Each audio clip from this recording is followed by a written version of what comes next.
नमस्कार, स्वागत है आपका डेन न्यूज में और दिन भर की तमाम अहम खबरों के साथ मैं हूं आरती सिंह। आगे बढ़ने से पहले आइए नजर डालते हैं आज की खास खबरों पर।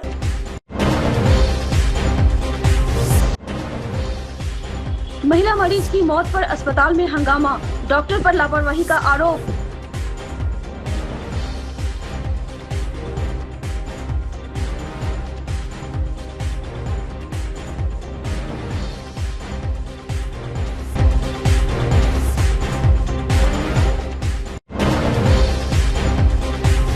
मुजफ्फरपुर में राजस्व कर्मचारी को 20,000 रुपए रिश्वत लेते विजिलेंस ने किया गिरफ्तार।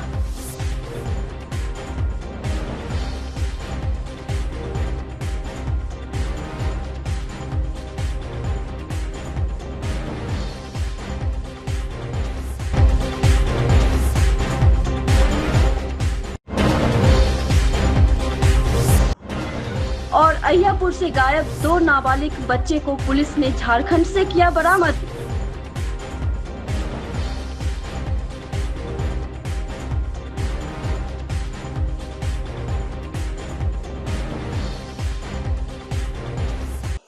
तो ये थी सुर्खियां और अब खबरें विस्तार से। मुजफ्फरपुर के ब्रह्मपुरा थाना क्षेत्र के जूरन छपरा स्थित एक निजी अस्पताल में गुरुवार को इलाज के दौरान एक महिला मरीज की मौत हो गई। वहीं मौत से आक्रोशित परिजनों ने इलाज में लापरवाही का आरोप लगाते हुए जमकर हंगामा किया। हंगामा की सूचना पर ब्रह्मपुरा थाने की पुलिस मौके पर पहुंचकर जांच में जुट गई है। हंगामा कर रहे परिजनों को शांत कराया गया।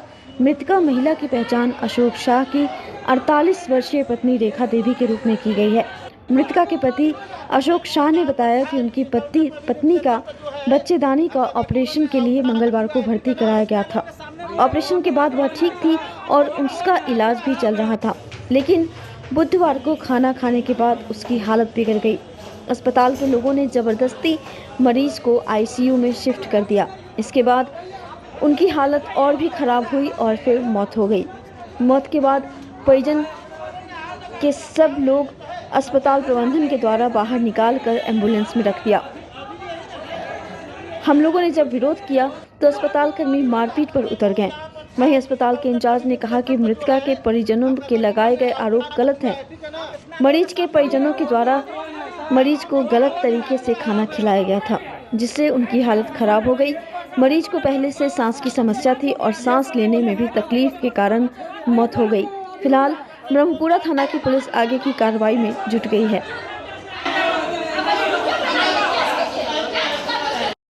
पर भी कोई अथी नहीं था, स्टाफ नहीं था। हम 2 जन, हमारी भाभी है, एक ठो हम हैं, दोनों जन मिल करके ऊपर किए हैं। और उसके बाद ऊपर जाने के बाद कोई भी अथी नहीं गया है, नर्स उर्स नहीं गए।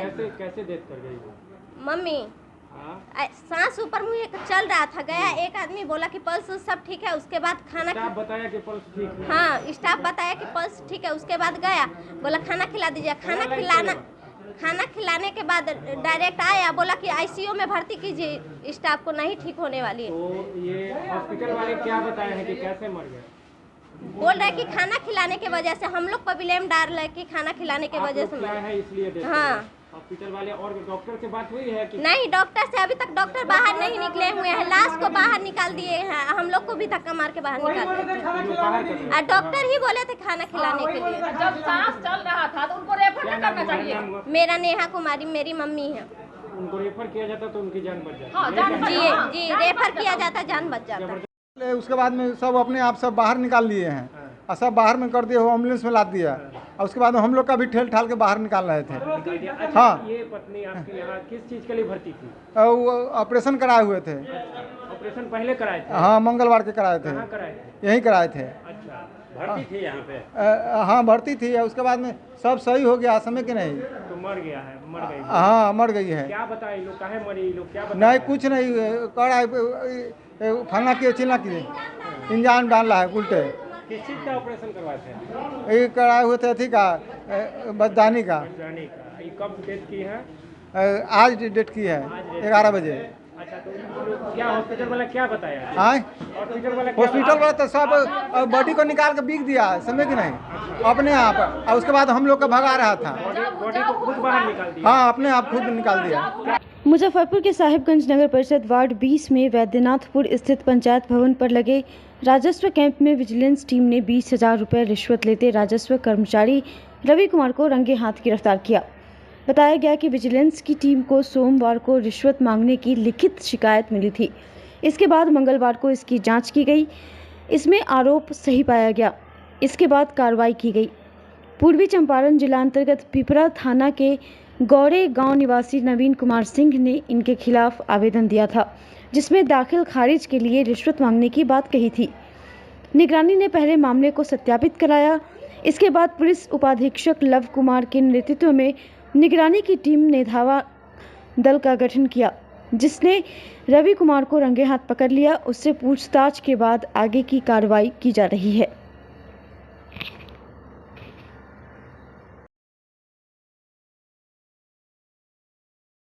नवीन कुमार सिंह हमारे यहाँ परिवादी है। उनका आवेदन 15 तारीख को आया था। उसका सत्यापन 16 तारीख में कल किया गया था और सत्य पाया गया कि हाँ उस तरह का बातें हुई हैं। तो हम लोगों ने आज उनको यहाँ पर बैद्यनाथपुर में वहाँ पर इनका वहाँ पर था, वहीं पर जाके हम लोगों ने उनको 20,000 रुपये देते हुए उनको पकड़ा है। गिरफ्तार कर्मचारी का नाम क्या है? गिरफ्तार कर्मचारी का नाम रवि कुमार है। राजस्व कर्मचारी हैं और अरवल के रहने वाले हैं। वही बताया जा रहा है आवेदक के द्वारा कि 1 लाख रुपए का मांग किया गया था सीओ के द्वारा। हाँ, हमें से ऐसा उन्होंने बताया था, लेकिन हमारे पास जो हमारा वेरिफिकेशन रिपोर्ट है उसके तहत राजस्व कर्मचारी रवि कुमार 20,000 रुपये लेते हुए उनकी बात को हम लोग सत्यापन किए थे, उसमें पाया गया था। उसके तहत हम लोग ने उनको धर दबोचा। क्या ऐसे में उनके ऊपर कार्रवाई होगी कि नहीं होगी? जरूर होगी। विशेष निगरानी के तहत हम लोग इनको अभी अरेस्ट करेंगे और उनको लेके जाएंगे। मुजफ्फरपुर के अहियापुर थाना क्षेत्र के कोल्हुआ पैगंबरपुर गांव से स्कूल जाने के दरमियान रहस्यमयी तरीके से लापता 10वीं कक्षा के 2 छात्र 15 वर्षीय राजा ठाकुर और 14 वर्षीय शिवम कुमार को पुलिस की विशेष टीम ने 8 दिनों के बाद झारखंड के जेसीडी से सकुशल बरामद कर लिया है। दोनों आपस में चचेरे भाई हैं। 10 सितंबर करीब 10 बजे ब्रह्मपुरा थाना क्षेत्र के लक्ष्मी चौक स्थित जिला स्कूल जाने के लिए घर से निकले थे। शाम तक घर न लौटने पर परिजनों ने खोजबीन की, लेकिन कोई सुराग नहीं मिला। देर शाम को परिजनों ने अहियापुर थाने में गुमशुदगी की लिखित शिकायत दर्ज कराई थी। वहीं पूरे मामले में डीएसपी टाउन 2 विनीता सिन्हा ने बताया कि 11 सितंबर को दोनों छात्र के पिता के द्वारा गुमशुदगी की प्राथमिकी दर्ज के बाद मामले की गंभीरता को देखते हुए अहियापुर थानाध्यक्ष के नेतृत्व में एक टीम का गठन किया गया। टीम ने मानवीय और तकनीकी अनुसंधान की मदद से लगातार लापता बच्चों की रिकवरी का प्रयास कर रहे थे। इसी बीच एक इनपुट से जानकारी मिली कि लापता छात्र झारखंड के जेसीडी में हैं। टीम को जेसीडी रवाना किया गया, जहां से दोनों छात्र को सकुशल बरामद किया गया है। पूछताछ में पता चला कि दोनों छात्र स्कूल नहीं जाकर घूमने के इरादे से ट्रेन से जेसीडी चले गए। वहां मंदिर में पूजा पाठ भी किया। फिलहाल दोनों छात्र को न्यायालय के समक्ष पेश किया गया है। आगे की कार्रवाई की जा रही है। दिनांक 11/9/2025 को अहियापुर थाना में एक लिखित आवेदन प्राप्त किया गया था, जिसमें बताया गया कि 2 नाबालिग बच्चे जिनकी उम्र करीब 14 और 15 वर्ष थी, वो स्कूल जाने के क्रम में वहां से लापता हो गए थे। घटना की गंभीरता को देखते हुए अनुसंधानकर्ता तथा थानाध्यक्ष द्वारा इस चीज़ पर त्वरित कार्रवाई की गई और दोनों बच्चों को आज सकुशल बरामद कर लिया गया है और अभी माननीय न्यायालय में उनका बयान दर्ज कराया जा रहा है। लेकिन क्या रीजन था? बच्चों द्वारा बताया गया है कि वो ऐसे ही अपने किसी दोस्त से मिलने जसीडी चले गए थे और जसीडी में वो कुछ दिन रहे और वहाँ पर मंदिर और अलग अलग जगह घूमे और उसके बाद फिर उनको जो यहाँ की साइबर सेल थी और जो सोशल मीडिया यूनिट थी उनके साथ मिलके अनुसंधानकर्ता के द्वारा वैज्ञानिक पद्धति से अनुसंधान किया गया और उसमें त्वरित कार्रवाई करते हुए उनको आज मॉर्निंग में सकुशल बरामद कर लिया गया है। तो दोनों आपस में भाई हैं या अलग अलग? दोनों कजन्स हैं, चचेरे भाई हैं और जो केस रजिस्टर हुआ था 1264/25 वो एक जो गुमशुदा बच्चा है उसके पिताजी के द्वारा दर्ज किया गया था। कुछ खास रीजन नहीं बताया जाने का?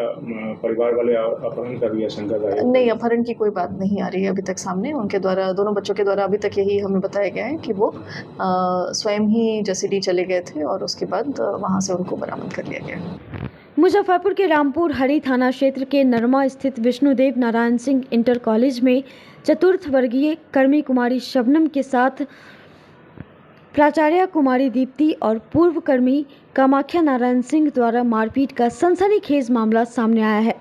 शबनम का आरोप है कि प्राचार्य ने उनसे 2 लाख रुपए की मांग की और मना करने पर बर्खास्त करने की धमकी दी।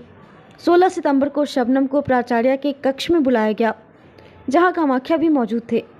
शबनम का दावा है कि कामाख्या ने उनके साथ छेड़छाड़ की कोशिश की और विरोध करने पर मारपीट शुरू कर दी।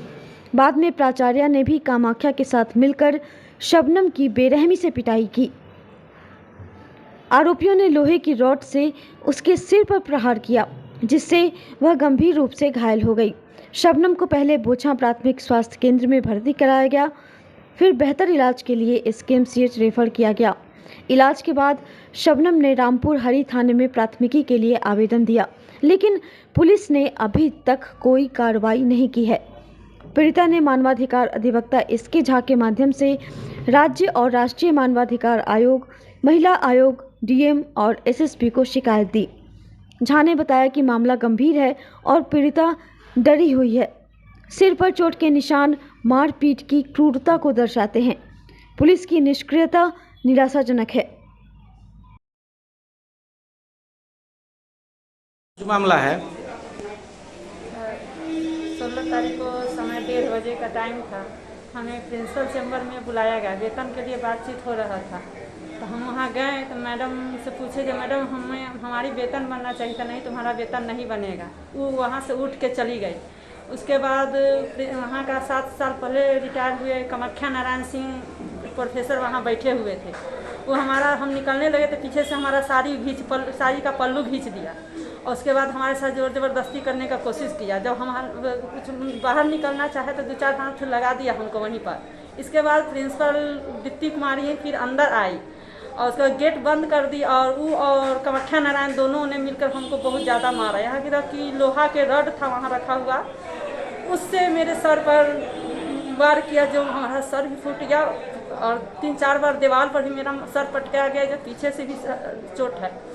और उसके बाद हम बाहर निकले, वहाँ पर मेरी माँ को सूचना दिया गया। मेरी माँ आई, वहाँ से लेकर हमको बोचहा अस्पताल ले जाया गया और वहाँ गए, हमारा वहाँ इलाज हुआ। वहाँ से फिर जब इलाज ज़्यादा गंभीर था तो वहाँ से हमको मेडिकल रेफर कर दिया गया। सर में बहुत ज़्यादा चोट था, CT स्कैन करने के लिए। सुइया दवाई वहीं पर चला हमारा। प्रिंसिपल को हमसे 1-2 महीना से हम कॉलेज जा रहे थे। हमसे उनको अखज है, जो हर एक स्टाफ वहाँ जाता है तो डोनेशन देकर जाता है, तो हम वहाँ डोनेशन देकर नहीं गए। हमको अनुकंपा पर बहाल किया गया था, इसलिए हमको हाजिरी नहीं बनाने दे रही थी। बोल रही थी जो तुमको 2 लाख रुपया दो तो तुमको अटेंडेंस बनाने दिया जाएगा, नहीं तो नहीं बनाने दिया जाएगा। हम कहे जो हम गरीब आदमी हम कहाँ से देंगे। इसी बात को लेकर हमारा पेमेंट काट दी, यहाँ तक कि हमेशा से देती आ रही थी वही प्रिंसिपल, जो अभी वो हकीकत में प्रिंसिपल नहीं है, अवैध प्रिंसिपल है। वो 2 सीनियर के होते हुए भी प्रिंसिपल बन कर बैठी हुई, फिर भी हम कोई स्टाफ आवाज़ नहीं उठा सकते हैं क्योंकि उनका पर्सनल संपत्ति है, पर्सनल मामला है, इसलिए कोई नहीं बोलता है। उनके डर से कोई प्रिंसिपल के विरोध में नहीं जाता है। यहाँ के सारा स्टाफ हम घटना देखा, सबसे पूछा भी गया, मगर सबने कहा हमने कुछ नहीं देखा, बस प्रिंसिपल से इसको बहस हुआ है वेतन के लिए। मेडिकल के बाद में फिर कहाँ गए? मेडिकल हमको रेफर कर दिया गया। मेडिकल के बाद हम गए थाना पर, कंप्लेंट पहले की। किस थाना पर गए? रामपुर हरी थाना है, मॉडल थाना कॉलेज के अंदर में पड़ता है, उसी थाना पर हम कंप्लेंट किए। वहाँ पर हमारा FIR दर्ज नहीं किया, हम पहले जांच करेंगे, यह करेंगे वह करेंगे, तब हमको आपका कंप्लेंट स्वीकार किया जाएगा। उसके बाद हम महिला आयोग में हम आए, मानव अधिकार में, वहाँ कंप्लेंट किए। DM साहब के यहाँ कंप्लेंट किए, SD साहब के यहाँ कंप्लेंट किए। हमको जहाँ तक बन पड़ा तहाँ तक हम सब जगह कंप्लेंट किए हैं। मामला यह है कि विष्णुदेव नारायण सिंह महाविद्यालय नरमा मुजफ्फरपुर में एक कार्यरत 4th ग्रेड की कर्मी है कुमारी शबनम। इनके साथ में 16/9/25 को मारपीट की घटना हुई है कॉलेज में ही। कुमारी शबनम का कहना है कि कॉलेज की प्राचार्य कुमारी दीप्ति और पूर्व कर्मी कामाख्या नारायण सिंह इनके साथ में काफ़ी बेरहमी से मारपीट किया। साथ ही साथ में जो कामाख्या नारायण सिंह हैं इनके साथ में बदसलूकी करने का प्रयास किया। और कुमारी शबनम ने ये बताया कि इनकी जो बहाली हुई है कॉलेज में वो अनुकंपा पर हुई है। बावजूद इसके प्राचार्य कुमारी दीप्ति के द्वारा इनसे 2 लाख रुपए की मांग की जाती है और बार बार इनको इसी के लिए 2 लाख रुपए देने के लिए प्रताड़ित किया जाता है। लेकिन 16/9/25 की घटना के बाद से वह महिला काफ़ी डरी हुई है। महिला के सर पे चोट के निशान हैं और इनका चेहरा वगैरह काफ़ी काला पड़ा हुआ था। हमने देखा उस चीज को। मामले के संबंध में पूरी सूचना रामपुर हरी थाना को भी दिया गया। महिला का इलाज बोचहा सरकारी अस्पताल में हुआ। महिला की गंभीर स्थिति को देखते हुए SKMCH में उसको रेफर किया गया, जहां पर उसका CT स्कैन वगैरह भी हुआ। लेकिन मामले के संबंध में अब तक प्राथमिकी दर्ज नहीं की गई है। इस पूरे मामले की सूचना हमने राज्य मानवाधिकार आयोग और राष्ट्रीय मानवाधिकार आयोग और महिला आयोग, राज्य महिला आयोग और राष्ट्रीय महिला आयोग सहित हमने जिले के तमाम वरीय अधिकारियों सहित राज्य के तमाम वरीय अधिकारियों को हमने इसकी सूचना दिया है कि महिला को निश्चित रूप से उनको न्याय मिलना चाहिए, क्योंकि महिला काफ़ी डरी और घबराई हुई महिला है। और महिला बता रही थी कि उनको कॉलेज में अटेंडेंस वगैरह भी बनाने नहीं दिया जाता है। तो हम लोगों ने मानवाधिकार आयोग को इस मामले की गंभीरता से अवगत कराया है। उम्मीद है कि जल्द से जल्द आयोग के स्तर से इसमें काफ़ी कड़ा एक्शन लिया जाएगा। सामाजिक न्याय एवं धर्मनिरपेक्ष कारवां मुजफ्फरपुर पहुंचा। राजद प्रवक्ता ने प्रेस कॉन्फ्रेंस कर कहा कि भाजपा संविधान से सेक्युलर शब्द हटाना चाहती है। पटना से चलकर बिहार के विभिन्न जिलों का दौरा कर रही राजद की टीम मंगलवार को मुजफ्फरपुर पहुंची। इस टीम में राजद के राष्ट्रीय प्रवक्ता, जामिया मिलिया इस्लामिया, JNU और अलीगढ़ मुस्लिम यूनिवर्सिटी के शिक्षाविद शामिल हैं। इस कार्यक्रम को सामाजिक न्याय एवं धर्मनिरपेक्ष कारवां का नाम दिया गया है। मीडिया को संबोधित करते हुए राजद के राष्ट्रीय प्रवक्ता सह JNU के पूर्व प्रोफेसर अनवर पाशा ने कहा कि बुद्धिजीवियों और शिक्षाविदों का यह कारवां पटना से निकलकर जिलों की यात्रा कर रहा है। पहले चरण में 22 जिलों का दौरा करने का निर्णय लिया गया है, जिसमें मुजफ्फरपुर 10वां जिला है। उन्होंने कहा कि कारवां का उद्देश्य अति पिछड़ा, दलित और सभी समुदायों से संवाद स्थापित कर आगामी विधानसभा चुनाव में इंडिया गठबंधन को समर्थन देने की अपील करना है। प्रोफेसर पासा ने केंद्र सरकार पर हमला बोलते हुए कहा कि सरकार SIR के माध्यम से संविधान पर हमला कर रही है। RSS से जुड़े नेता संविधान से सेक्युलर शब्द हटाने की बात करते हैं। यह संगठन देश के मुसलमानों को अपना नहीं मानता। आज़ादी के बाद यह पहली सरकार है जिसमें सत्ता पक्ष में एक भी मुस्लिम सांसद नहीं है। उन्होंने दावा किया कि 20 साल सत्ता से बाहर रहने के बावजूद बिहार में राजद आज भी नंबर 1 पार्टी है और सबसे अधिक वोट प्रतिशत के साथ मजबूती से खड़ी है।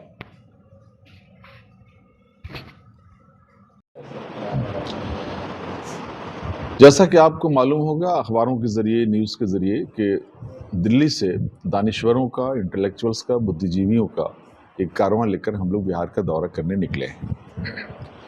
उसमें जवाहरलाल नेहरू यूनिवर्सिटी के प्रोफेसर हैं, जामिया मिलिया इस्लामिया के प्रोफेसर हैं, दिल्ली यूनिवर्सिटी के प्रोफेसर हैं, अलीगढ़ मुस्लिम यूनिवर्सिटी के प्रोफेसर हैं। मैं प्रोफेसर अनवर पाशा, जवाहरलाल नेहरू यूनिवर्सिटी से मेरा ताल्लुक़ है और मैं राष्ट्रीय प्रवक्ता भी हूँ RJD का। हमारे साथ बैठे हुए हमारे प्रोफेसर बादशाह आलम साहब, ये जामिया मिलिया इस्लामिया में प्रोफेसर हैं इंजीनियरिंग डिपार्टमेंट में, आप भी राष्ट्रीय प्रवक्ता हैं। हमारे साथ बैठे हुए हैं ख्वाजा अनवर खुसरो साहब, जो अलीगढ़ मुस्लिम यूनिवर्सिटी के रिटायर्ड प्रोफेसर हैं मैनेजमेंट के, वो भी हमारे साथ हैं। हमारे साथ वहाँ सुप्रीम कोर्ट, हाई कोर्ट के एडवोकेट हैं जनाब M.A. अख्तर साहब। हम सब लोग बिहार के दौरे पर इसलिए निकले हैं, ये कारवां लेकर इसलिए निकले हैं। कारवां का नाम आपको मालूम होगा कि कारवां है ये समाजी इंसाफ और secular Ittehad Karwaan, social justice and secular unity कारवां लेकर के हम लोग निकले हैं। और इस कारवां का बुनियादी मकसद ये है कि बिहार में आने वाला जो इलेक्शन है विधानसभा का, उस इलेक्शन के पेश नज़र जो सेकुलर फोर्सेस हैं, हिंदू, मुस्लिम, सिख, ईसाई, जितने भी जो सेकुलर फोर्सेस हैं, उन सबको एक करना, उन सब के बीच में यूनिटी कायम करना, उनसे संवाद करना, उनसे डायलॉग करना, ये हमारा बुनियादी मकसद है, ताकि एक वोट भी इधर उधर ना हो और सेकुलर कुव्वतों के साथ, इंडिया गठबंधन के साथ एक एक वोट इंडिया गठबंधन को मिले। सोशल जस्टिस और सेकुलरिज्म, ये दो ऐसे हमारे सिद्धांत हैं, उसूल हैं, जिस पर हमारी पार्टी कायम है आरजेडी, और इन्हीं उसूलों को मजबूत करने के लिए हम हर ज़िले का दौरा कर रहे हैं, वहाँ जाकर के लोगों से मिल रहे हैं, माइनॉरिटीज़ के लोगों से मिल रहे हैं, दलित और पिछड़े और अति पिछड़े वर्ग के लोगों से मिल रहे हैं, और एक यूनिटी बना करके बिहार की फ़िज़ा में जो इस वक्त इलेक्शन का माहौल है, आपने देखा होगा कि आवाम के जो अधिकार हैं, आईनी कॉन्स्टिट्यूशनल अधिकार, जो उनके संवैधानिक अधिकार हैं, उन पर हमले हो रहे हैं। SIR की शक्ल में आपने देखा किस तरह से गरीब आवाम के जो वोटर्स राइट हैं उनके, उसको छीनने की कोशिश हो रही है। किस तरह से बिहार में पलायन की एक बड़ी समस्या है, रोज़गार नहीं है, बड़े पैमाने पर यहाँ से पलायन होता है, रोज़गार के अवसर नहीं हैं, बेरोज़गारी है चरम पे। उसी तरह से नौकरियां जो खाली पड़ी हुई पद हैं, जगहें खाली पड़ी हुई हैं, वो सब भरी नहीं जा रही हैं। एक बड़ी संख्या में जो पढ़े लिखे नौजवान हैं वो बेरोज़गार हैं, उनको नौकरी मिलनी चाहिए थी, और ये हमारा बुनियादी मकसद है। साथ ही साथ हमारा ये भी मकसद है कि बिहार 20 वर्षों से जिस तरह की समस्याओं से जूझता रहा है, आज बिहार की स्थिति ये है कि 20 वर्षों की हुकूमत, जिसको डबल इंजन की सरकार कहा जाता है, उस हुकूमत के रहते हुए एक ऐसी फ़िज़ा बन गई है जहाँ माइग्रेशन, बेरोज़गारी, पर कैपिटा इनकम सबसे कम है, बेरोज़गारी चरम पर है, माइग्रेशन चरम पर है, हत्याएं चरम पर हैं, अपराध चरम पर है। इस तरह की स्थिति बनकर रह गई है।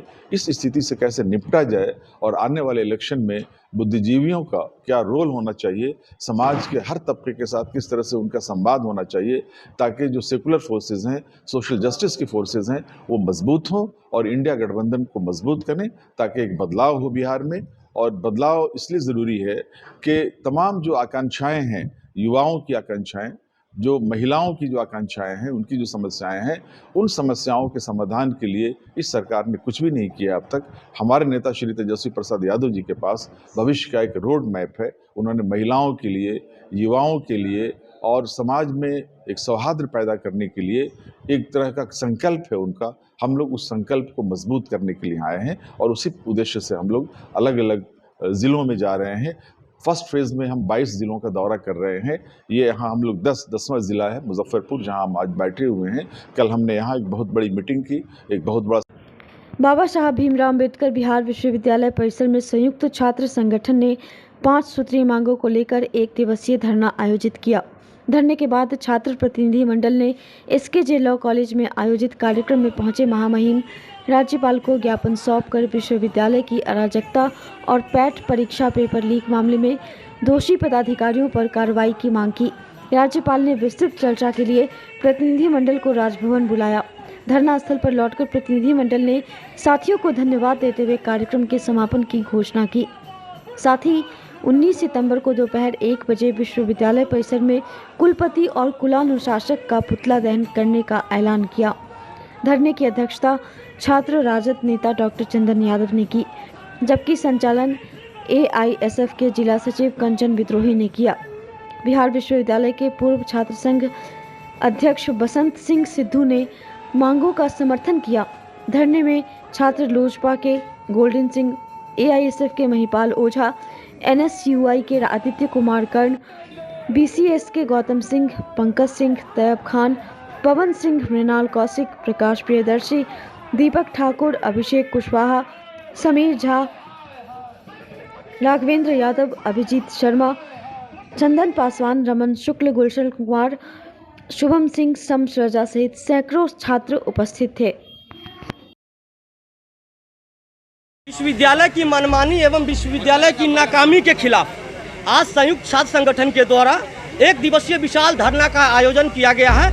जैसा कि आपको मालूम होगा और आपके चैनल के माध्यम से बिहार विश्वविद्यालय के तमाम छात्र छात्राओं को पता है, विश्वविद्यालय ने जिस तरीके से पैट परीक्षा में प्रश्न पत्र लीक प्रकरण में नाकामी को छुपाने के लिए विश्वविद्यालय के चारों तरफ से तालाबंदी करने का काम किया और छात्रों को विश्वविद्यालय के गेट से बाहर रखने का काम किया, तब से ही हम लोग अपना एकजुट होकर आवाज बुलंद कर रहे हैं। 5 संगठन मिलकर विश्वविद्यालय प्रशासन के खिलाफ, इनके मनमानी के खिलाफ हम लोग एकजुट हैं। हम लोग का स्पष्ट रूप से ये मांग है, पैट परीक्षा प्रश्न पत्र लीक प्रकरण में दोषी छात्रों पे कार्रवाई हुई तो दोषी पदाधिकारी पे क्यों नहीं? क्या सिर्फ दोषी छात्र ही हैं?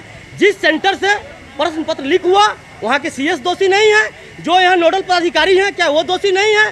जिस रूम से, जिस एग्जामिनेशन हॉल रूम से प्रश्न पत्र बाहर गया, क्या उस रूम में गार्डिंग करने वाले कोई कर्मचारी दोषी नहीं है? दोषी सिर्फ छात्र ही हैं। इस विश्वविद्यालय के इन लोगों ने इतिहास बना के रख दिया है। जब भी कोई मामला होता है तो सिर्फ दोषी छात्र पे ही ये लोग अपना दोस्त मर के अपना पल्ला झाड़ते हैं, जो इस बार हम लोगों होने नहीं देंगे। हम लोगों ने संकल्प लिया है। विश्वविद्यालय में जो भ्रष्टाचार है चरम पे है। एक्सेल ICT एक कंपनी है जो 2021 में मगध विश्वविद्यालय में ब्लैक लिस्टेड हो गया। लगभग 3 साल के बाद हमारे यहाँ के कुलपति माननीय दिनेश चंद्र राय ने लगभग 5.5 करोड़ रुपया बिना फाइनेंस कमेटी से पास कराए हुए उसका पेमेंट हो गया। जो कंपनी 3 साल पहले ब्लैक लिस्टेड हो गया, वहाँ के कुलपति उसके चलते जेल भी गए और उसका जो है जांच, उस कंपनी का जो है विजिलेंस में उसका केस भी चल रहा है। उसके बाद हम लोग यहाँ से राजभवन हो, बिहार सरकार हो, सब जगह हम लोगों ने पत्र लिखा, इसके जांच का मांग किया, लेकिन कहीं से कुछ नहीं किया गया। तो हम सरकार से भी पूछना चाहते हैं। सरकार कहती है जो जीरो टॉलरेंस का हमारा नीति है, जो इस नीति के तहत काम नहीं हो रहा है। यहाँ के माननीय विधान परिषद हो, विधायक हो, सभी लोगों ने इसके लिए पत्र दिया राज्यपाल को और बिहार सरकार को। यहाँ तक कि सदन तक इसका मुद्दा उठा था, लेकिन इसका कार्रवाई नहीं हो रहा है। तो हम सरकार से ही पूछना चाहते हैं, राजभवन से ही पूछना चाहते हैं और आप लोगों के माध्यम से हम कुलपति महोदय से ही पूछना चाहते हैं, जो आपने जो पेमेंट किया है वो नीति संगत नहीं है, तो फिर आप पर कार्रवाई क्यों नहीं हो रहा है? सरकार कार्रवाई क्यों नहीं कर रही है? जी देखिए, मुद्दा तो हम लोग का 5 है।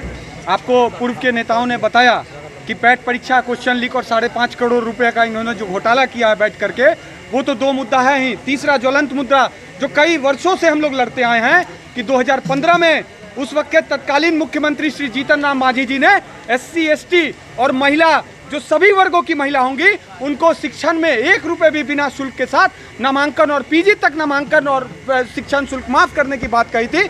उसके बाद ऑल इंडिया स्टूडेंट्स फेडरेशन ने जब लगातार इन लोगों के द्वारा पैसा लिया जाता रहा, तो हमारे संगठन ऑल इंडिया स्टूडेंट्स फेडरेशन ने कोर्ट का दरवाजा खटखटाया और कोर्ट ने भी 2020 में निर्णय दिया कि अगर आपने पैसा लिया है तो उसको 3 सप्ताह में लौटाइए। और 2020 से लेकर के 25 होता गया, हम लोग लगातार इनको मेमोरेंडम पे मेमोरेंडम सौंपते गए, लगातार धरना प्रदर्शन करते गए, लेकिन इनके कान में जू नहीं रहेगा। तो आज हम लोग इस धरना के माध्यम से इनको एक चुनौती देना चाहते हैं कि बिहार में चुनाव होने वाला है और इस चुनाव में ये एक मुद्दा रहेगा। और अगर इन्होंने जल्द से जल्द पैट के दोषी लोगों पे कार्रवाई नहीं की, 5.5 करोड़ का हिसाब नहीं दिया, SC ST और महिला जो छात्राएं हैं उनका फीस माफ नहीं किया, तो ये आंदोलन यहीं नहीं रुकेगा। और इनको बता देना चाहते हैं कि अगर इनको ये लगता है कि हम हिटलर शाही करके उत्तर प्रदेश लॉबी चला के, बड़े मियाँ छोटे मियाँ की लॉबी चला करके विश्वविद्यालय को तबाह कर पाएंगे, तो ये इस मुगालते में न रहें। Class 1 facilities and service in Muzaffarpur. Hotel 5 star in Mauripur main road Muzaffarpur. एक से बढ़कर एक कमरे, आधुनिक लुक, बेहतरीन सुविधा और सेवा। छोटे बड़े किसी भी तरह के आयोजन के लिए 5 स्टार बैंक्वेट हॉल, पार्किंग की समुचित व्यवस्था, रेस्टोरेंट भी सबसे अलग 20% डिस्काउंट के साथ स्वादिष्ट व्यंजनों का अनोखा संगम। 5 star restaurant, Mauripur main road Muzaffarpur.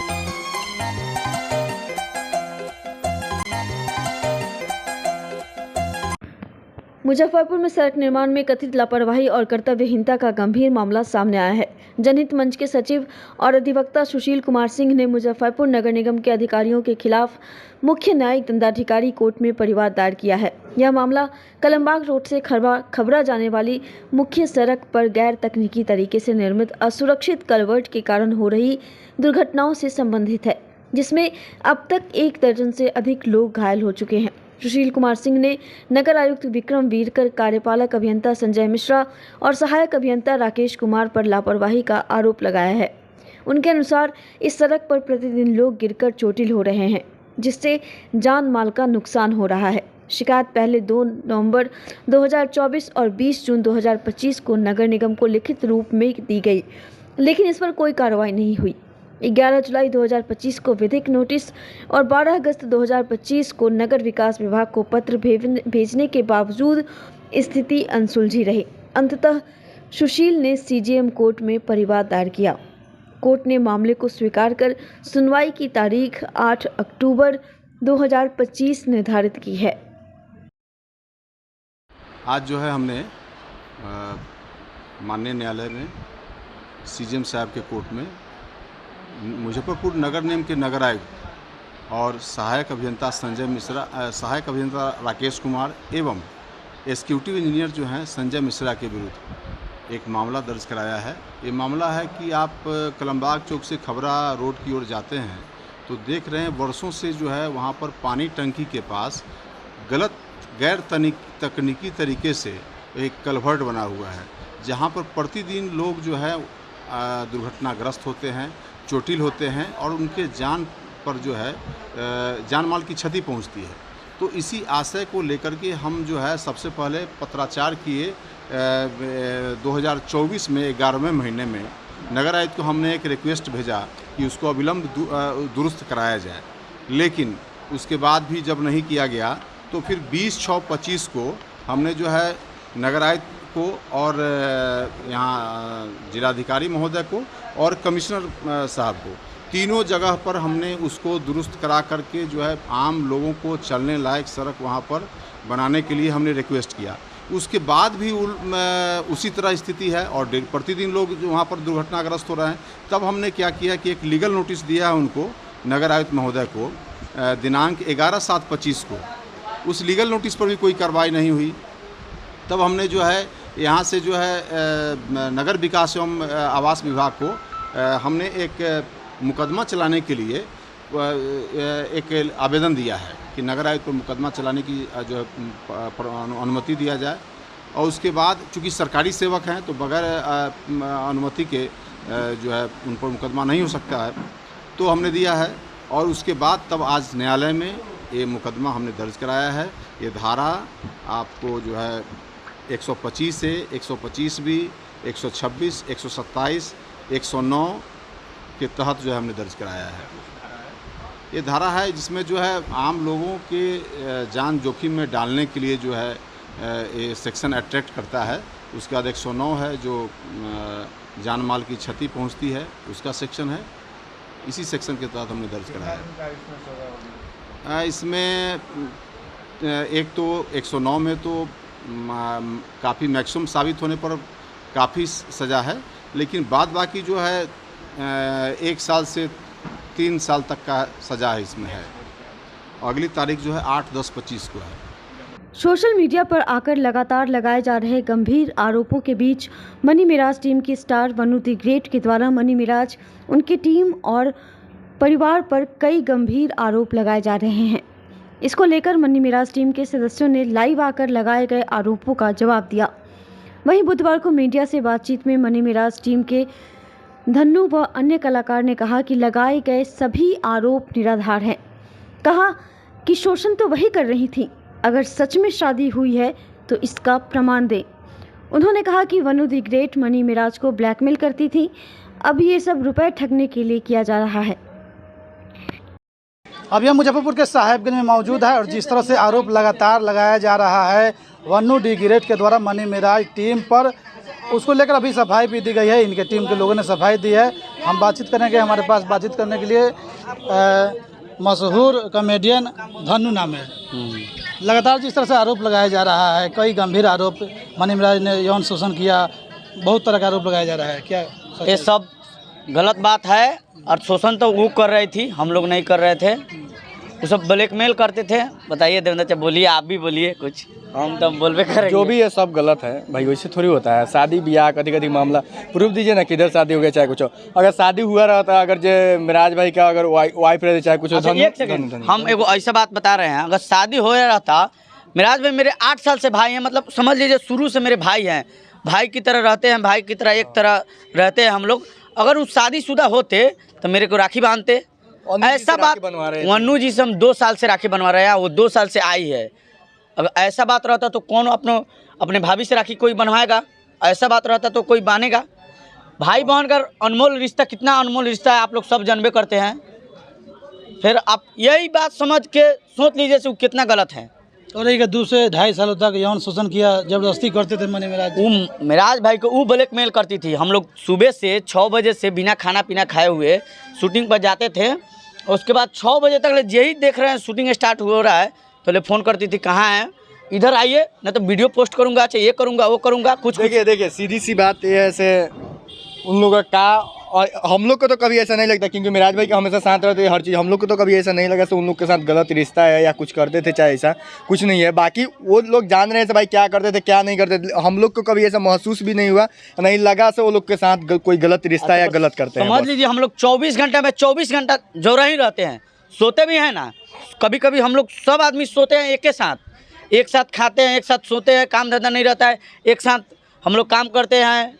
और कभी तो नहीं देखे भैया हम लोग वनु जी की इतना रिस्पेक्ट देते थे, हमेशा बोलते थे वनु जी इतना प्यार रिस्पेक्ट हर चीज़ देते थे। और वो आज हम लोग पे ही इल्ज़ाम लगा रही है झूठा से। वो लोग का टीम ये करता है वो करता है, इतनी अयासी करता है, 20 गो मतलब चीज़ लगा रही है, झूठा इल्ज़ाम लगा रही है। मारने का, ट्रक से चलने का भी आरोप लगा रही है। शशि भाई के मोटरसाइकिल सही से चलावे ना वाले जान से काम ओरियन के मारे जान से, मतलब ट्रक चला के जाइए शशि भाई मार दिए, मोटरसाइकिल में सही से चलावे वाले केहू से पूछिए ना। कह रही है कि मनी मिराज ने हमारा लाइफ को बर्बाद कर दिया।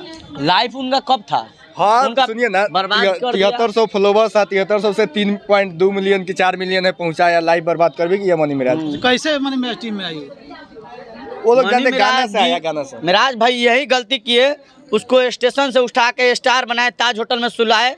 उसको मिराज भाई को यही गलती है, उसको स्टेशन से उठा के उसको स्टार बनाए, उस लायक बनाए।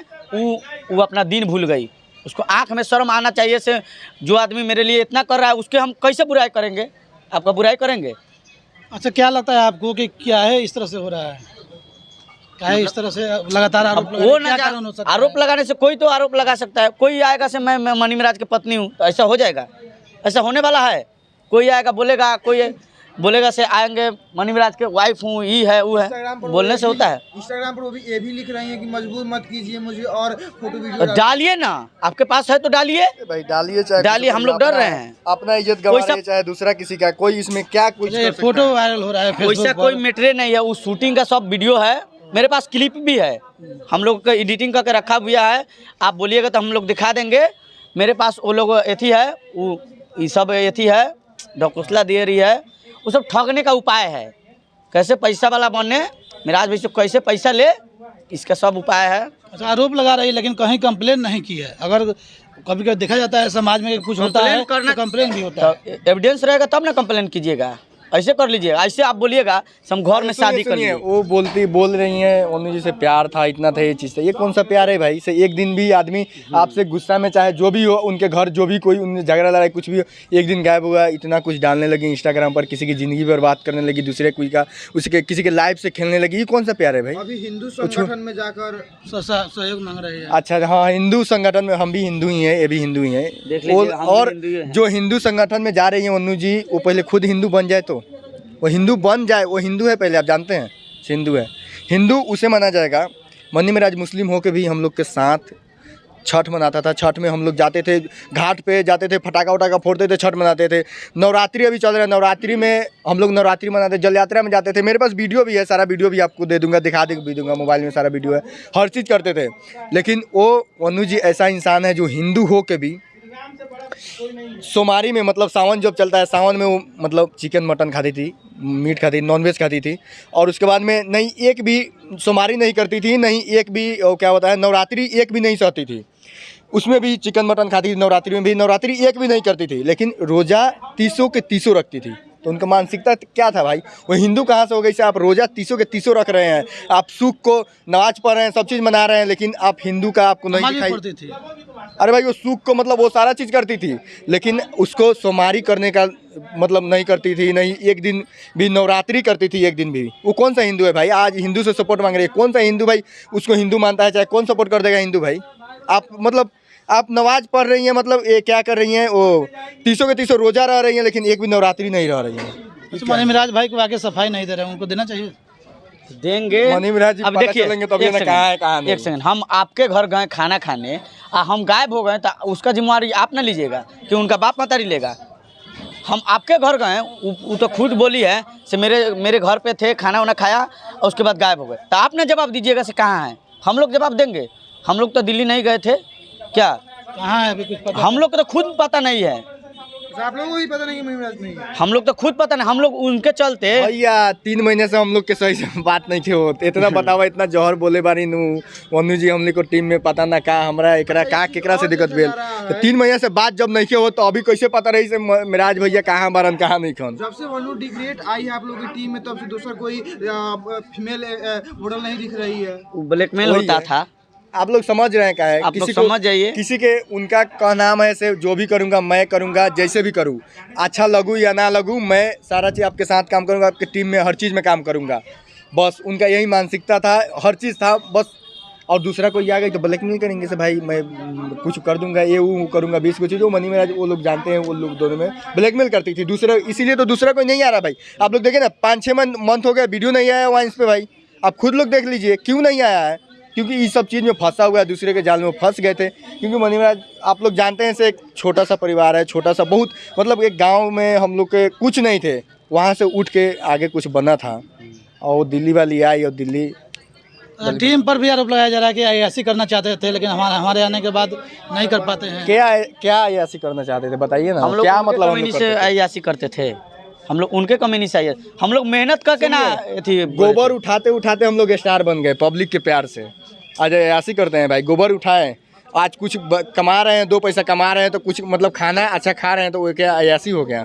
दर्शक से क्या कहना चाहेंगे? दर्शक से यही कहेंगे से ये सब मतलब अफवाह है, वो सब फेर में मत पड़िए, आप लोग दूर रहिए अफवाहों से। और कौन सही है कौन गलत है आप लोग को तो अभी पता चल ही गया होगा 80%। बाकी जो 10-20% होगा जो कभी मिराज भाई को पता चलेगा हाँ कहाँ है क्या नहीं हुआ, आके बोलेंगे सारा चीज़ पता चलेगा। बस वेट कीजिए आप लोग। पेज से आके सफाई दी है अभी। हाँ वेट कीजिए आप लोग बस थोड़ा, और आपके माध्यम से भी कह दिए और सारा चीज़ आपको प्रूफ हर चीज़ मिल जाएगा।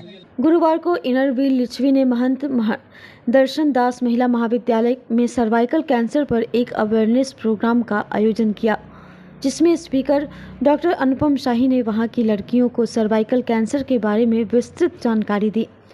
उससे कैसे बचा जा सकता है, किस उम्र में कितने इंजेक्शन का डोज लग सकता है, इन सब के बारे में विस्तृत जानकारी बच्चियों को दी गई। और यह भी बताया गया कि 9 से 14 साल तक की उम्र तक इंजेक्शन लगवाना ज़रूरी होता है। मौके पर अध्यक्ष प्रेरणानाथ, डॉक्टर वंदना विजय लक्ष्मी, मीरा श्रीवास्तव, डॉक्टर मीरा चौधरी, डॉक्टर इला सिन्हा, श्वेता शर्मा, एडिटर पिंकी सिन्हा, कॉलेज की प्रिंसिपल अलका जायसवाल ने भी लड़कियों को जागरूक किया। कॉलेज की एनएसएस की कोऑर्डिनेटर शगुफ्ता वंदना सहित कॉलेज की सभी शिक्षकों के साथ विद्यार्थी मौजूद थे।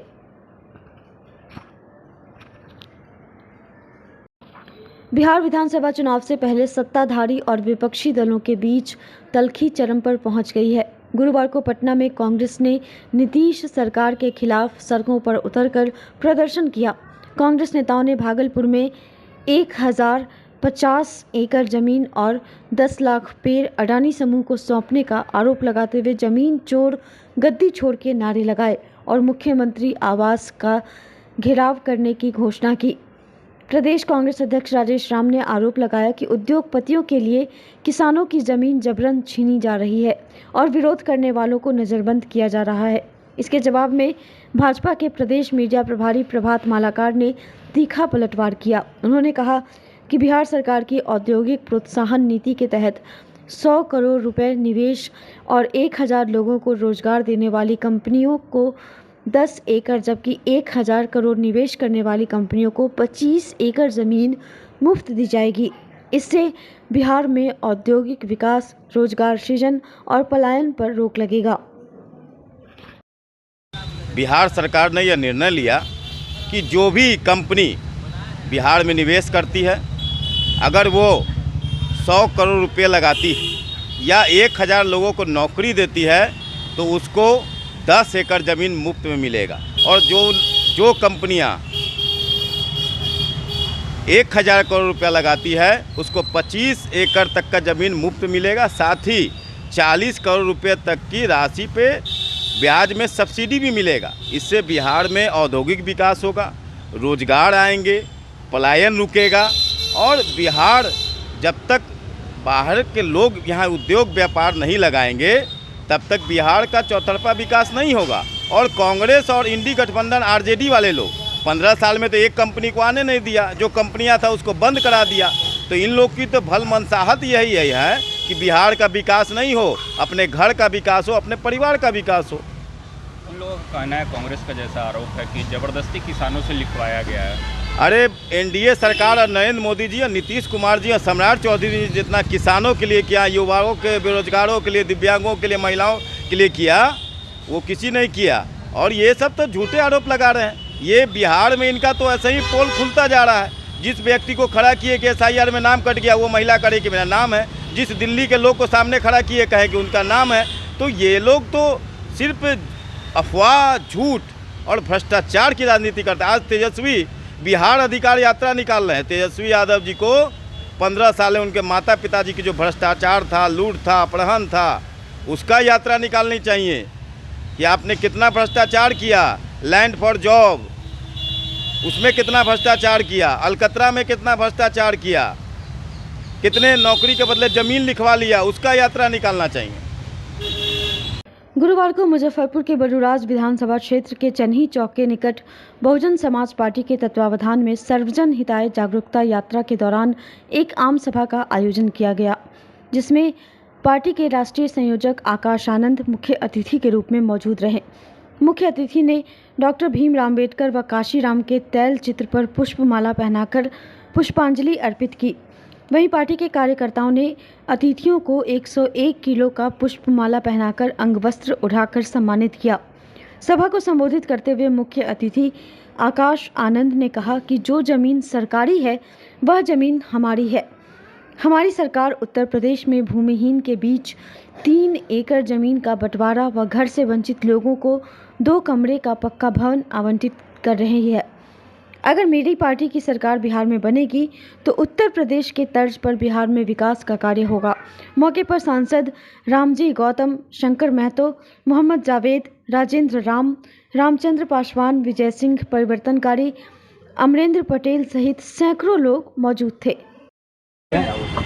आज जो है बरूराज विधानसभा में चन्ही चौक पर आदरणीय आकाश आनंद जी राष्ट्रीय संयोजक का आम सभा था यहाँ, और बरूराज विधानसभा को ये दिखाना था कि यहाँ बहुजन का राज है और बहुजन का ही राज रहेगा।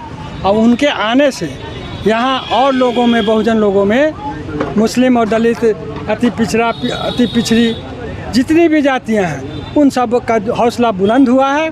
और बरूराज की जनता जो है इस बार यहाँ से बदलाव करने पर आमादा है। समाज पार्टी के राष्ट्रीय संयोजक और युवाओं को दिलों का धड़कन, ये बहुजन समाज पार्टी में एक नया चार चांद लगाने के लिए हमारे आकाश आनंद जी का आज बरूराज की इस पावन भूमि पर आज उनका आगमन हुआ है। एक युवाओं में नए ऊर्जा का संचार हुआ है और इस ऊर्जा के साथ में इस बार बरूराज में BSP का हाथी एकदम दौड़ेगा और इस बार हाथी का बटन एकदम सैकड़ों की, हजारों, लाखों की संख्या में इस बार बटन दबेगा। ये बहुजन समाज पार्टी के सर्वजन हिताय जागरूकता यात्रा है आदरणीय आकाश आनंद साहब जी का, और बरूराज विधानसभा में आए हैं, आके देखे हैं, एकदम जनसभा को देखकर वो गदगदा गए हैं। बहुत जनसलाप, अधिक ये सोचे हुए थे उससे ज़्यादा भी लोग पहुँचे हुए थे। और यहाँ बरूराज विधानसभा में जो हमारे जावेद साहब के नेतृत्व में जो जितने भी कार्यक्रम हुआ है, जो पूरे आपके चैनल से पूरे भारत या बिहार की लोग श्रोता देख रहे हैं, उनका भी जय Bhim. JM institute of speech and hearing Turki Muzaffarpur के तत्वावधान में भारतीय पुनर्वास परिषद द्वारा 3 दिवसीय सतत पुनर्वास शिक्षा कार्यक्रम का आयोजन किया जा रहा है। RDJM medical college and hospital के सहयोग से आयोजित इस कार्यक्रम का शुभारंभ पूर्व मंत्री सुरेश कुमार शर्मा ने दीप प्रज्वलन कर किया। इस प्रशिक्षण का उद्देश्य शिक्षकों को समावेशी शिक्षा नीति के तहत प्रशिक्षित करना है, ताकि वे सामान्य और दिव्यांग बच्चों के बीच सामंजस्य स्थापित कर प्रभावी शिक्षा प्रदान कर सकें। बिहार के विभिन्न जिलों से लगभग 90 शिक्षक इस कार्यक्रम में भाग ले रहे हैं। पहले दिन सतत पुनर्वास शिक्षा की अवधारणा, राष्ट्रीय अंतर्राष्ट्रीय नीतियों और समुदायों आधारित मॉडल पर प्रशिक्षण दिया गया। दूसरे दिन आधुनिक तकनीक, सहायक उपकरणों और समावेशी शिक्षण रणनीतियों पर जोर रहेगा, जबकि तीसरे दिन योजनाओं के कार्यान्वयन, मूल्यांकन और सरकारी योजनाओं की भूमिका पर चर्चा होगी। पूर्व मंत्री सुरेश शर्मा ने कहा कि यह प्रशिक्षण वेशी शिक्षा को जमीनी स्तर पर लागू करने में सहायक होगा। संस्थापक डॉक्टर मनोज कुमार ने बताया कि यह कार्यक्रम भारत सरकार की नई शिक्षा नीति को प्रभावी बनाने में महत्वपूर्ण योगदान देगा। संस्थान की अध्यक्ष मनीषा कुमारी ने शिक्षकों और छात्रों के बीच सामंजस्य पर जोर दिया। कार्यक्रम संयोजक रोजी झा ने प्रशिक्षण के त्रिस्तरीय ढांचे की जानकारी दी। इस अवसर पर चिकित्सा शिक्षा निदेशक डॉक्टर उदय कुमार, प्राचार्य डॉक्टर मनोज कुमार सहित अनेक गणमान्य उपस्थित थे। आज JM institute speech and hearing संस्थान के तत्वाधान में दिव्यांग पुनर्विवास उसको कैसे हैंडल किया जाए, उसका प्रशिक्षण 3 दिनों का आयोजित किया गया है, जिसमें विभिन्न स्कूलों से दिव्यांगों को कैसे सम्मान दिया जाए, किस तरह से बच्चों के साथ उसका व्यवहार किया जाए, इसके 3 दिनों की ट्रेनिंग RDGM मेडिकल कॉलेज में दी जा रही है। और यह कार्यक्रम जो प्रधानमंत्री सेवा पखवाड़ा 15 दिनों का जो 17 तारीख से महात्मा गांधी के जन्मदिन पर 2 अक्टूबर तक मनाया जाएगा, उसमें इस इंस्टीट्यूट के द्वारा भी उस दिव्यांगों के लिए बहुत सारी सेवाएं, उपकरण उनको मुफ्त मुहैया कराया जाएगा, ताकि उन्हें भी जीवन में आनंद मिले, वह भी सामान्य मनुष्य के तरह जिए। और यह इंस्टीट्यूट उनकी सेवा के लिए हमेशा ही तत्पर है और यही पखवाड़ा को अच्छी ढंग से पूर्ण कराने के लिए आज ट्रेनिंग दी जा रही है।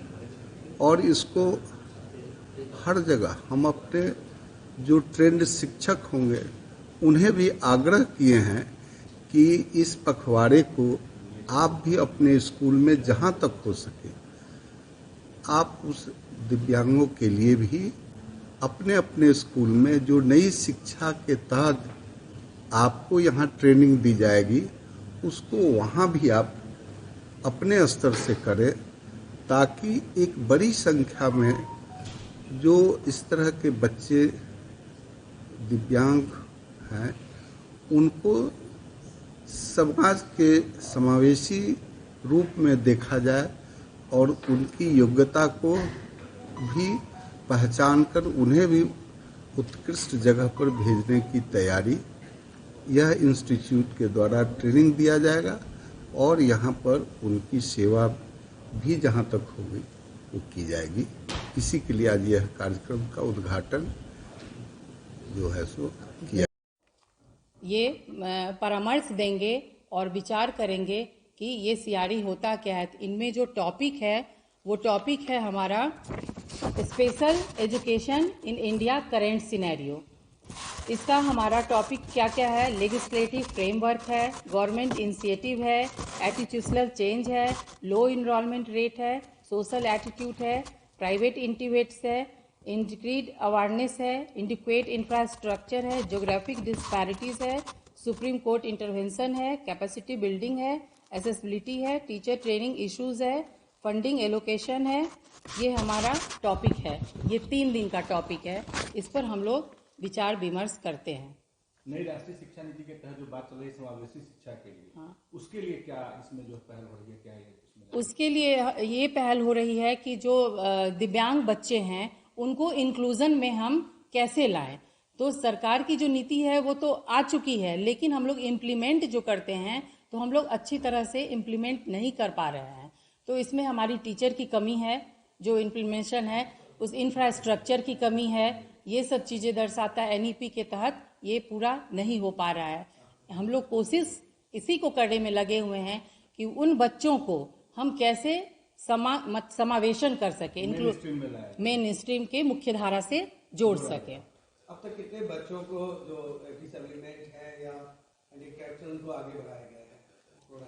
अभी तक तो बहुत बच्चे को, एक्यूरेट तो हम नहीं बता पाएंगे, लेकिन बहुत बच्चे को हैं जो वो मेन स्ट्रीम में आए हैं। लगता जैसे है आने वाले दिनों में ऐसा हो पाएगा जो मेन स्ट्रीम के बच्चे हैं उनके साथ जो ये डिसेबल बच्चे हैं वो शिक्षा ले पाएंगे और जो नई शिक्षा नीति है उसको लागू करने के लिए जो पहल हो रही है ये तो मैं नहीं कह सकती हूँ कि नहीं हो पाएगा, हो तो जरूर पाएगा, लेकिन इसके पीछे जो चुनौतियां हैं, अगर वो चुनौतियां पूरी होगी तो जरूर हो पाएगा। तो इस CRE का उद्देश्य हम लोग का यही रहता है, ये गोल यही रहता है कि जो हम लोग लागू तो करते, इंक्लूजन है, इंक्लूसिव स्कूल में बच्चे हैं पर वो जा नहीं पाते हैं। तो क्यों नहीं जा पाते हैं? तो बहुत सारी समस्याओं का उनको सामना करना पड़ता है। अब उनके लिए है बहुत जो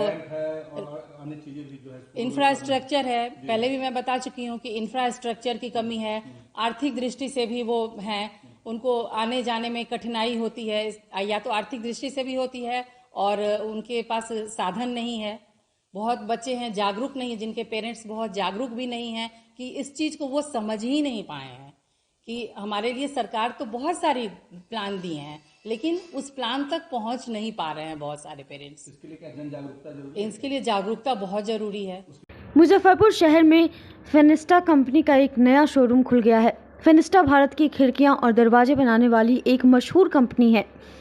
इस नए शोरूम में ग्राहकों को आधुनिक डिज़ाइन और स्टाइल की खिड़कियों और दरवाजों की विस्तृत रेंज देखने को मिलेगी। यह शोरूम दादर रोड पर मारुति सुजुकी एरिना के सामने न्यू 0 माइल में खोला गया है।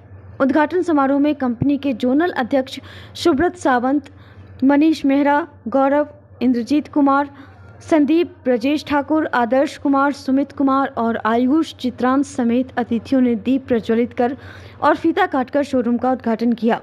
शोरूम के मालिक कुमार गौरव ने बताया कि फेनिस्टा भारत की प्रमुख कंपनी है जो खिड़कियां और दरवाजे बनाती है। यह कंपनी विशेष रूप से UPVC, एल्युमिनियम और लकड़ी के हाइब्रिड दरवाजों और खिड़कियों के लिए जानी जाती है। यह अपने डिज़ाइन और उच्च गुणवत्ता वाले उत्पादों के लिए मशहूर है और इसका शोरूम अब मुजफ्फरपुर में उपलब्ध है, जहां आकर आप इसकी क्वालिटी देख सकते हैं। अधिक जानकारी के लिए कुमार गौरव से 8210303251 पर संपर्क कर सकते हैं। नमस्ते। नहीं हाँ? पूछा जाएगा, क्वेश्चन पूछना है। अच्छा, पूछा जाएगा? जी। इस ओपनिंग के शुभ मुहूर्त में आप क्या कहना चाहेंगे? नमस्ते, मैं Subrata Sawant, zonal head Fenesta windows. आज यहाँ मुजफ्फरपुर में होम किचन सॉल्यूशंस का हम लोगों ने शोरूम उद्घाटन किया। इस शोरूम पे हम UPVC doors and Windows, aluminium doors and Windows and EWD doors, जो कि veneer door, laminate doors and WPC doors के प्रोडक्ट के साथ ये शोरूम लॉन्च कर रहे हैं। मुजफ्फरपुर में ये हमारा दूसरा शोरूम है और इस शोरूम के द्वारा हम मुजफ्फरपुर और इसके आसपास के जितने भी शहर हैं, यहाँ के कस्टमर्स लोगों को ऊंची क्वालिटी की डोर्स एंड विंडोज़ सप्लाई करने के लिए इरादा रखते हैं। फेनिस्टा का doors and Windows quality, installation and after sale service, ये तीनों चीज़ों पे टिका हुआ है। तो हम आशा रखते हैं कि यहाँ के जो आर्किटेक्ट्स हैं, बिल्डर्स हैं, कस्टमर्स हैं, जो पहले से भी फेनिस्टा यूज कर चुके हैं, सो इस नए शोरूम के द्वारा भी उनको उसी तरह का सर्विस और प्रोडक्ट की सुविधा उपलब्ध। के बारे में आपका क्या कहना है? सबसे पहले मैं कांग्रेचुलेशंस फॉर फेनिस्टा फैमिली। और फेनिस्टा को हमने इससे पहले भी बहुत साइट पर लगाया है और लगा रहे हैं। फिनिस्टा एक ब्रांड है। फिनिस्टा के बारे में हम क्या बोलेंगे, एक ब्रांड है और बहुत साइट पर हमने लगाया, होटल्स में, कमर्शियल में, बहुत अच्छे बेंगलोर में भी हमने फिनिस्टा का उपयोग किया है और कर रहे हैं। और कुमार गौरव जी जो अभी होम किचन लाए हैं, इनको भी मैं बहुत हार्दिक अभिनंदन करता हूं अपने पूरे मुजफ्फरपुर के टेक्नोक्रेट के तरफ से। मैं टेक्नोक्रेट का प्रेसिडेंट भी हूं, यानी नॉर्थ बिहार के पूरे टेक्नोक्रेट के तरफ से। और सुब्रत जी जो जेडएम हैं फिनिस्टा के, उनके नेतृत्व में बहुत ही अच्छा काम हो रहा है। पहले जो समय 45 डेज लगता था, मैंने देखा है कि अभी 20-25 डेज में सुब्रत जी के नेतृत्व में बहुत अच्छा काम हो रहा है। तो हमको लग रहा है कि आने वाले दिनों में, अभी एल्युमिनियम प्रोडक्ट भी आ गया है, यूपीवीसी तो था ही फिनिस्टा में, अभी एल्युमिनियम का भी डिमांड बढ़ गया है, वो भी आ गया है। तो आने वाले दिन में एक लोकेशन भी प्राइम लोकेशन है, गाड़ी पार्किंग की समस्या नहीं है, काफ़ी कंफर्टेबल प्लेस है।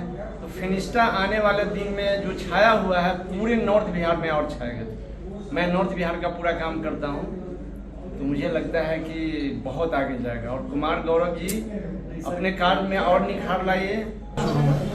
और इस शोरूम में ऑलमोस्ट हमने सारे प्रोडक्ट दिए हैं, जितने भी ultra premium, ultra luxury client हैं, प्लस जो मेरे प्रीमियम सेगमेंट के क्लाइंट हैं। ऐसा नहीं है, बजटेड क्लाइंट के लिए भी हमने प्रोडक्ट रखे हैं। और ये जो शोरूम है ये अपने आप में बहुत शानदार होने वाला है, बिकॉज गौरव जी का बहुत ज़्यादा इन्वॉल्वमेंट है इसमें। और जितना पोटेंशियल है सिटी का, उस हिसाब से इस शोरूम का जो हम जो रेवेन्यू एक्सपेक्ट कर रहे हैं वो आने वाले समय में काफ़ी अच्छे लेवल पे हमको दिखेगा। दूसरी बात ये है कि फिनिस्टा जिस लेवल से ग्रो कर रही है, ये और बेंचमार्क है फिनिस्टा विंडोज़ के लिए, because this will be a 404th showroom, मतलब 410 शोरूम हम कर चुके हैं इसको मिला के। और करीब करीब हम 4 मिलियन विंडोज़ अभी कर चुके हैं इंस्टॉलेशन में, जो हमारा आप कहेंगे बेंचमार्क है, कीर्तिमान है। और मैं सारी बेस्ट विशेस देना चाहता हूँ गौरव जी को और होम किचन सोल्यूशन को कि वो आने वाले समय में जैसा भी काम स्टार्ट किया है इसको और नेक्स्ट लेवल पे लेके जाए। परिचय मेरा नाम संदीप है और मैं चैनल एनेबलमेंट टीम का पार्ट हूँ और पिछले 17-18 साल से कंपनी से जुड़ा हुआ हूँ। और डिफरेंट सेगमेंट में मैंने काम करने का मुझे मौका मिला है, जैसे मार्केटिंग में, फाइनेंस में, और अभी मैं चैनल मार्केटिंग देखता हूँ, सेल्स भी काफ़ी हद तक किया है। तो ओवरऑल मार्केट का डेप्थ पता है, इसलिए मैं ये फीडबैक आपको शोरूम के बारे में दे पाया। आज की खबरों में बस इतना ही। कल फिर मिलेंगे कुछ नई खबरों के साथ। तब तक के लिए हमारी न्यूज टीम को दीजिए इजाजत। नमस्कार। Class 1 facilities and servicing Muzaffarpur, hotel 5 star in, Madipur main road Muzaffarpur. एक से बढ़कर एक कमरे, आधुनिक लुक, बेहतरीन सुविधा और सेवा। छोटे बड़े किसी भी तरह के आयोजन के लिए 5 स्टार बैंक्वेट हॉल, पार्किंग की समुचित व्यवस्था, रेस्टोरेंट भी सबसे अलग 20% डिस्काउंट के साथ, स्वादिष्ट व्यंजनों का अनोखा संगम। 5 star restaurant, Madipur main road Muzaffarpur.